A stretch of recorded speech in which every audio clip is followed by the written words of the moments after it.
you're gonna wanna stop scrolling and save this cookie recipe. These are the easiest, most delicious cookies and cream cookies you will ever make. And these are massive. Who doesn't love a giant cookie? Although if you wanna make them smaller, you absolutely can as well. You're gonna start off by creaming your cold butter and sugars. You do not need a stand mixer, but creaming cold butter is just easier with one, so if you have it, use it. Once your butter and sugars are light and fluffy, mix in your eggs, egg yolks, and vanilla. Then start slowly mixing in your dry ingredients. You should whisk these together first before adding them into your mixing bowl. I was just behind on time, so I was rushing. But clearly they will turn out just fine if you don't mix the dry together first, so no worries if you forget. Once your dough just starts coming together, you can begin to add your mix-ins in.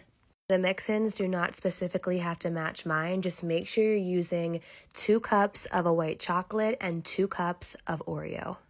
I used pieces of large Oreos, mini Oreos, Hershey's cookies and cream bars, and white chocolate chips.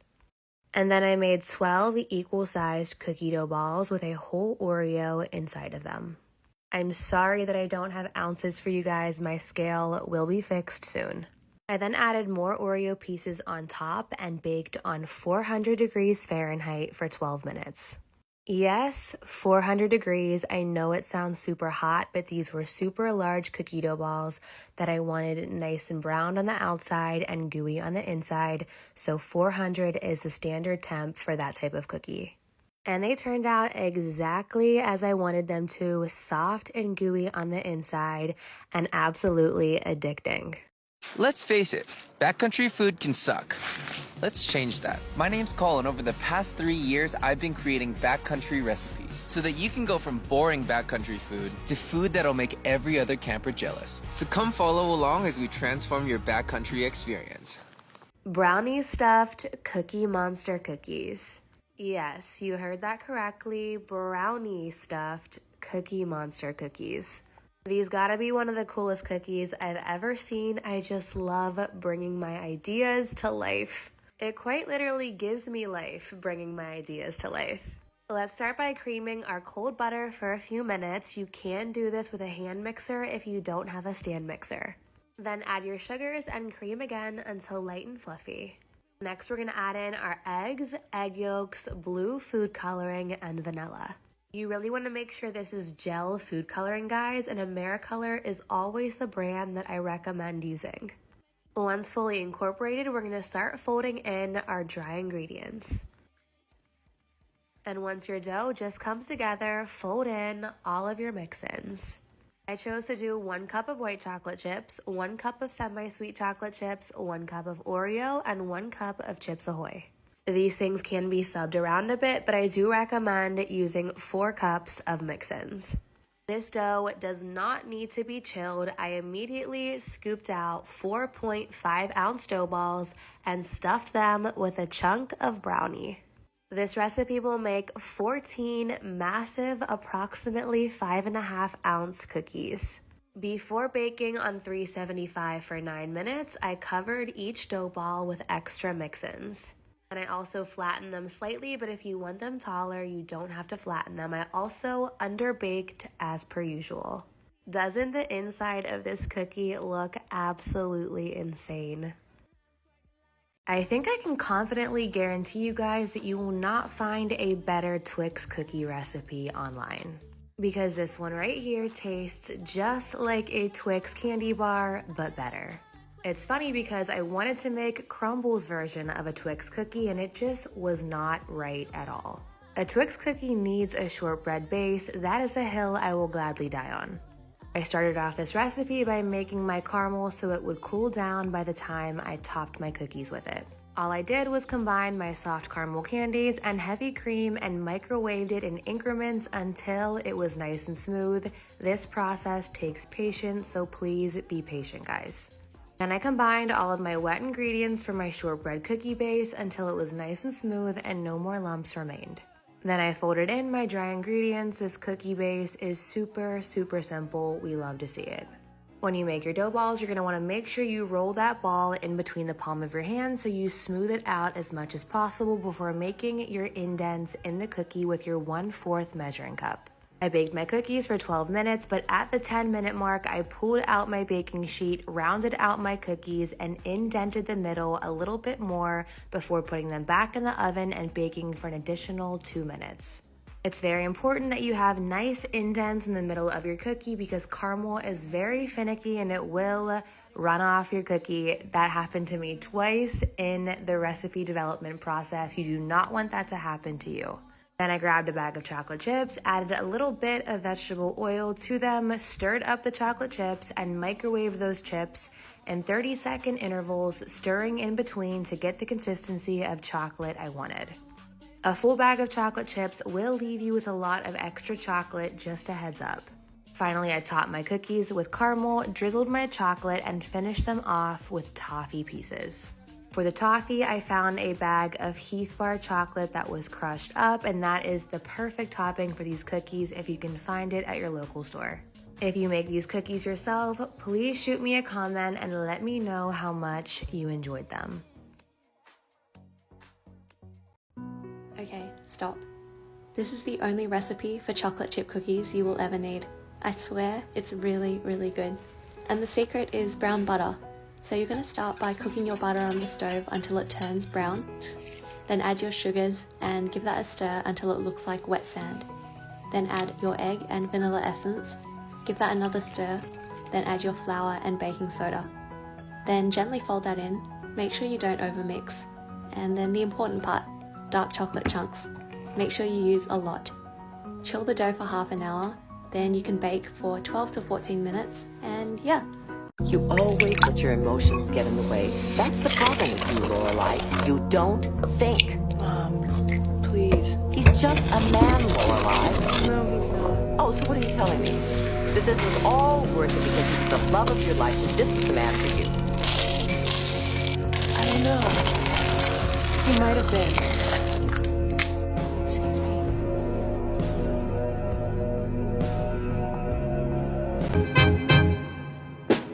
Can I call you Rose? 'Cause you're sweet like a flower in bloom.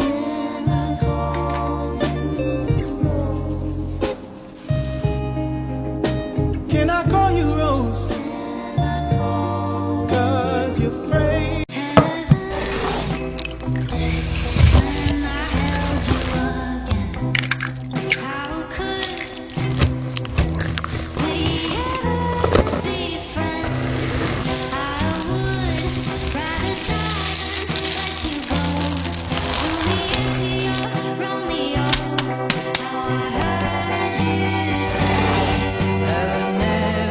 If cookies are your love language, here's the recipe for the best brown butter chocolate chip cookies of all time. Start by putting 3/4 of a cup of butter on low heat on the stove. First, it will start to bubble up like this, and eventually it'll turn this beautiful golden brown color.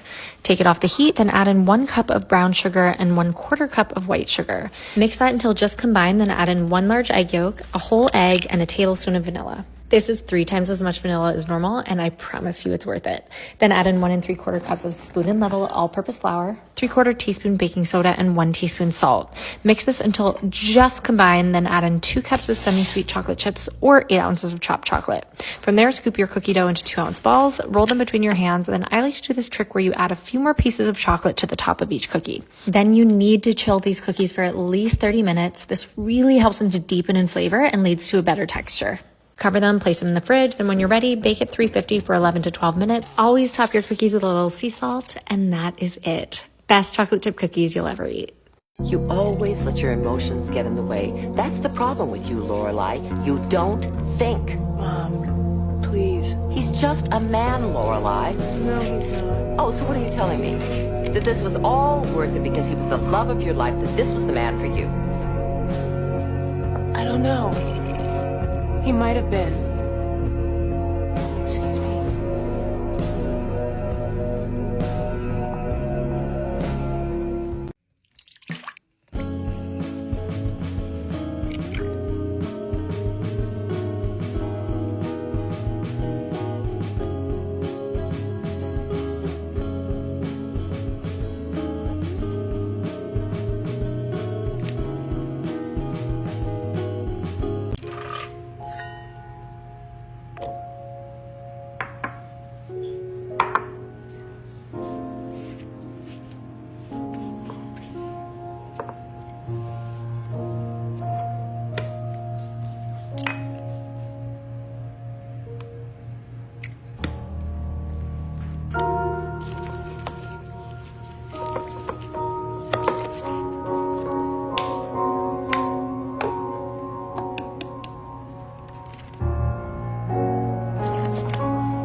You always let your emotions get in the way. That's the problem with you, Lorelai. You don't think. Mom, please. He's just a man, Lorelai. No, he's not. Oh, so what are you telling me?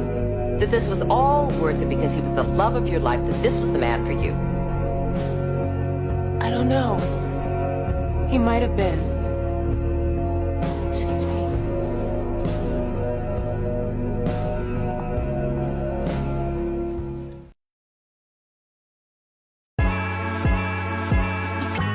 Today we're going to be making mango coconut oatmeal. We're going to add in our oatmeal. The whole packet works. Add our dried mangoes. Cheers.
No. No. Yes. No. Lori. What? You're being mean. Stop it. Stop it. I have been second to Joe my whole life in everything. And I will not be the person you settle for just because you cannot have her. I won't do it. I won't, not when I've spent my entire life loving you. Even if you despise me. So my girlfriend woke up feeling sick this morning and asked if I could make a sweet treat to boost her mood. She couldn't decide between brownies or cookies, so I decided to make these instead. They're basically chocolate chip cookies with that crusty brownie top that we all crave. They're crispy, fudgy, and chewy all at the same time. My girlfriend said these are the best cookies I've ever made before. After she ate 2 of them, I'm pretty sure she instantly felt better. And if you want to try them, recipe is in the caption.